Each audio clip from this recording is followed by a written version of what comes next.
Hello, আমি Tamalika Sarkar. Welcome to our channel the TDM. চ্যানেলটা আমার একার নয়, অবশ্যই আমার মা, বড় মা সবাই কন্টেন্ট ক্রিয়েট করবে এখানে। তো অনেক দিন আগে থেকেই মা চেয়েছিল একটা ইউটিউব চ্যানেল খোলা হোক। আমি তখন এত পাত্তা দিইনি। তারপর লাস্টলি আমি ভাবলাম যে না, শুরু করা যাক। তো ফাইনালি শুরু করলাম আজকে থেকে। এখন ঝিরে ঝিরে বৃষ্টি পড়ছে, আমি ছাদে আছি। তো বৃষ্টির মধ্যে ইন্ট্রোডাকশনটা দিয়ে দিলাম। আমার মা ওরা নিচে ঘরেই করবে, ওদেরকে আর এই বৃষ্টির মধ্যে আনবো না। তো যাই হোক, সবাই দেখবেন আমাদের ভিডিও, সাবস্ক্রাইব করবেন, যদি ভালো লাগে অবশ্যই সাবস্ক্রাইব করে দেবেন, লাইক, কমেন্ট, শেয়ার সব কিছুই করবেন।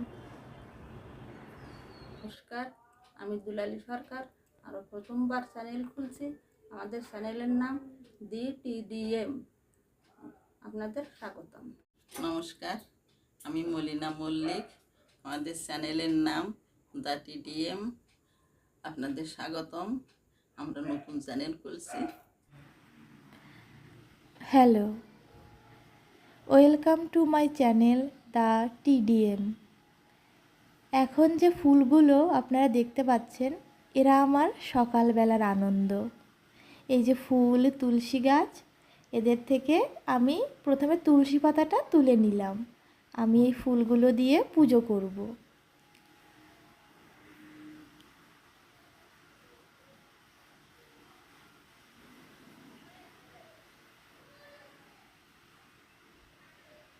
এই যে বড় গাছটা দেখতে পাচ্ছেন, এখানে ভর্তি করে সাদা ফুল ফুটে থাকে, গুচ্ছ গুচ্ছ সাদা ফুল। সেটা আমি আগেই ভোরবেলা তুলে নিয়েছি। এই ফুলগুলো এবার ঠাকুরকে দেব আমি। এই আমার ঠাকুর, সকালে স্নান করে আমি পুজো করেছি। রোজকার পুজো পাঠ, নিজের হাতে ফুল তুলে পুজো করার আনন্দই আলাদা।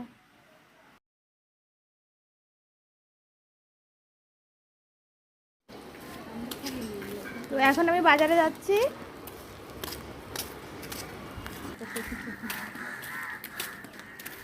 তো বাজার করার পরে বাড়িতে এসে আমি রান্না করব। বাজার থেকে মাংস কিনে এনে আমি কেটে নিয়েছি।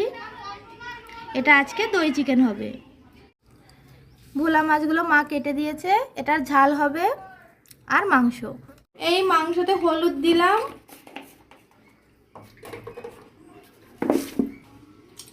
লবণ দিলাম, হ্যাঁ এলাচ আর দারচিনি দিয়ে দেবো। এবার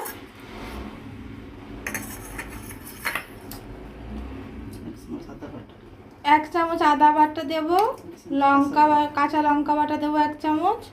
এবার পেঁয়াজ,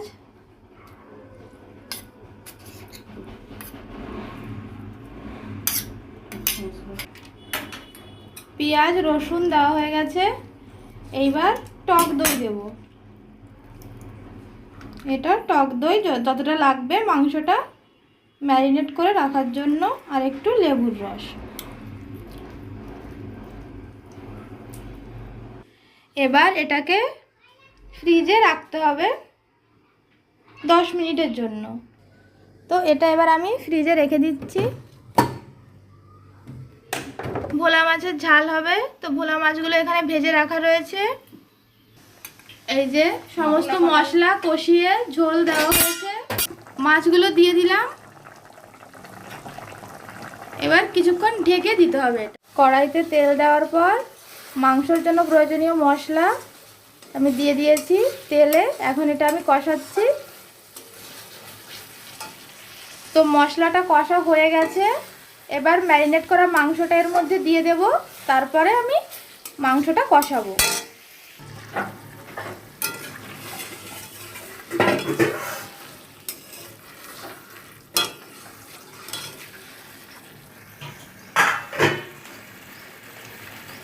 তো দই চিকেনটা রান্না হচ্ছে, এই কষাচ্ছি আমি।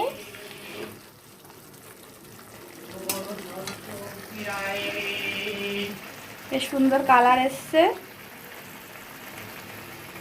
কিছুক্ষণ ধরে কষাতে হবে এটা। এখন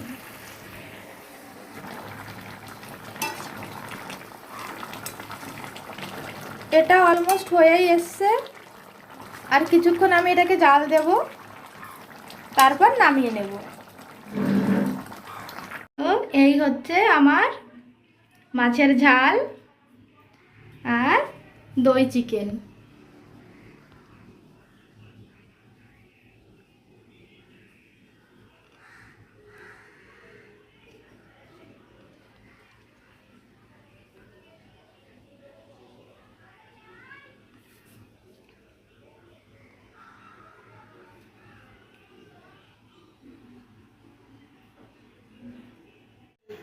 তো আমার রান্না বান্না সব কমপ্লিট, এবার পুরো খাবার জন্য রেডি। মাছের ঝালটা আর একবার দেখিয়ে দিলাম। তো আমি এখন মাংসটা একটু টেস্ট করে দেখব।